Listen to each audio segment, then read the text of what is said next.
We are live. Dr. Alfred Marcus here with Fun Fact Friday. Today is September 1st. Happy, what are we celebrating? Labor Day. And I hope you all have a good, long, relaxing weekend. Today we have an interesting topic, and I'd just like to say that Labor Day is the day that we appreciate all those that do really important jobs around us, and I hope you enjoy your time off, your well-deserved time. My dental staff certainly deserves a lot of time off.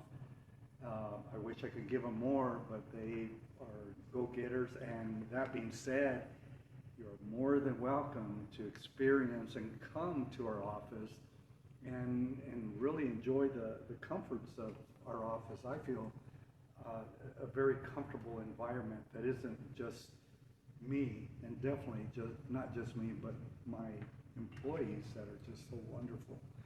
So that's Dr. Alfred Marcus at Marcus Integrative Dental.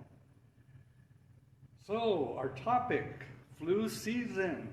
Ready or not, here it comes. That's right, here it comes. This is a time of year when we start thinking about flu season. We start hearing, get your vaccines, get ready, it's coming.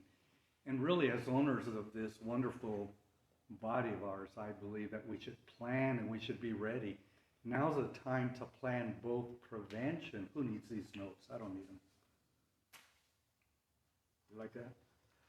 Now's the time to plan both prevention and intervention if we do get ill. When we get sick, that's the wrong time to think about it. I mean, what can you do? What you're sick. You really don't feel like figuring out what you can do. You feel pretty bad. We expect this flu season to come. But have you ever asked yourself why? What's the mechanism? Why flu season? You think about it, and one of the first things I hear is it's because it's cold. It's getting cold. Don't go outside without your sweater. Don't walk around barefoot. You're going to get sick. You're going to get sick. It's cold. It's cold. It's flu season. Well, think about it. If that were true, how in the world do people in Alaska, where it's always cold, survive? Is it really because it's cold? What else happens during this time of year? Well, have you noticed the days are getting shorter? Is it possible that the sun has something to do with it? Actually, the sun is a major source of vitamin D. And to begin with, most people are low in their vitamin D levels. It's considered 20 nanograms per ml of the 25-hydroxy vitamin D test is severely low. That's 20, and so many people are at that level. It is suggested by some the level to be 30 to 50, so whenever you do a blood study, look and see what your numbers are. In reality, I think more and more people are suggesting that you should be closer to 80 nanograms per ml.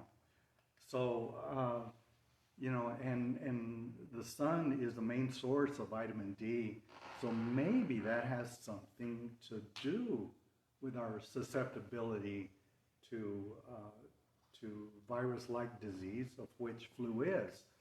Now, let's talk about COVID. This was a really interesting study in Spain.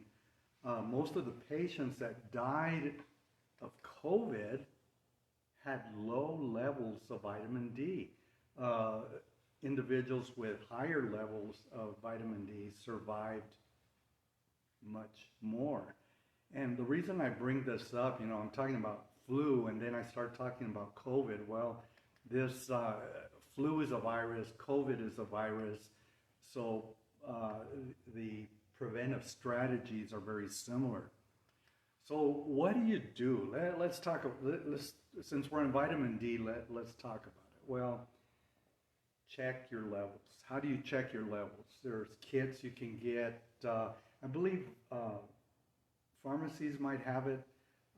You can get it on Amazon. It's just a little finger prick, and you can see what your vitamin D levels are, and decide if you need to raise your levels. And if you need to raise your levels, talk to your medical doctor. Start looking at what you can do to get those levels up to optimum. The other thing that we can do, let's talk about the 3 pillars of health. 3 pillars of health that influence our immune system. What's going to make us healthier? Well, a strong, robust immune system is definitely part of it. So we talk about nutrition being one, sleep being another, exercise being the third. And let's start with nutrition. Everybody knows that nutrition is important, but what we should try to do is eat nutritional rich foods. Avoid processed foods. Eat balanced foods. Lots of vegetables, lots of greens, colorful foods. I think we all know more or less what healthy food is, but search, look around.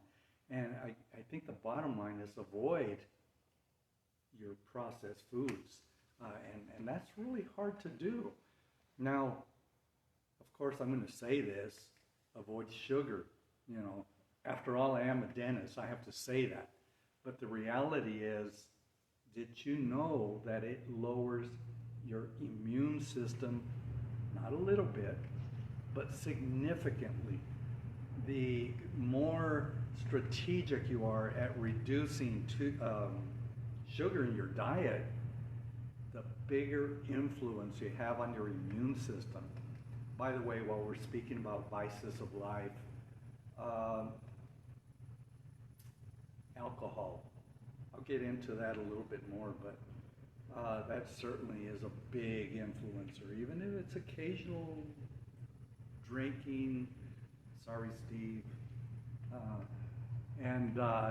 But we'll get into that a little bit more. Exercise is paramount to a healthy immune system.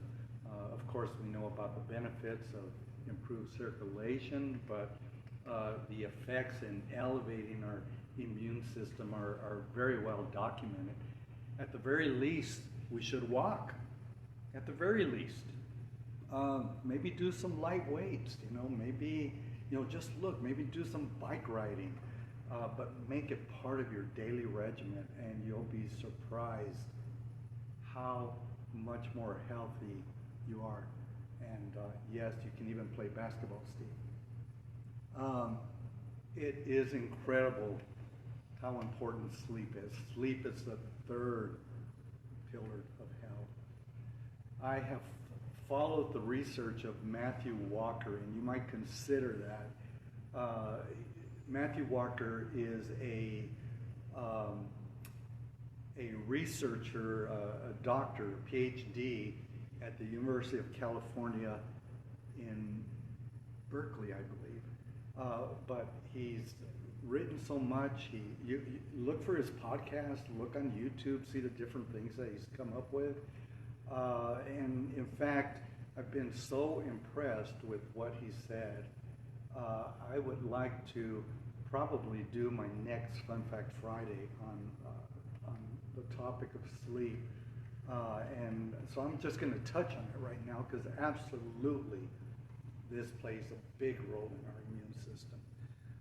Ideally, most of us should be getting between 7 to 9 hours of sleep.